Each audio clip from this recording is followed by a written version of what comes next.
પાટણમાંથી 184 કરોડની mule account ઠગાઈની ઘટનામાં વધુ એક આરોપી રાકેશ જોશીની ધરપકડ કરવામાં આવી છે।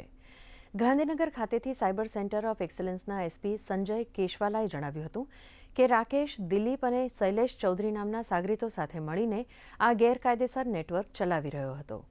આરોપી પાસેથી મોબાઈલ ફોન સહિતના ડિજિટલ પુરાવા કબજે લેવામાં આવ્યા છે।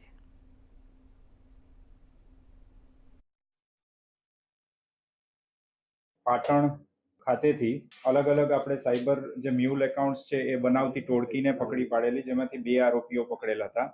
તેના એક અન્ય આરોપીને રાકેશ કુમાર પાંચાભાઈ જોશી છે, એમને પણ એમની ધરપકડ કરવામાં આવી છે।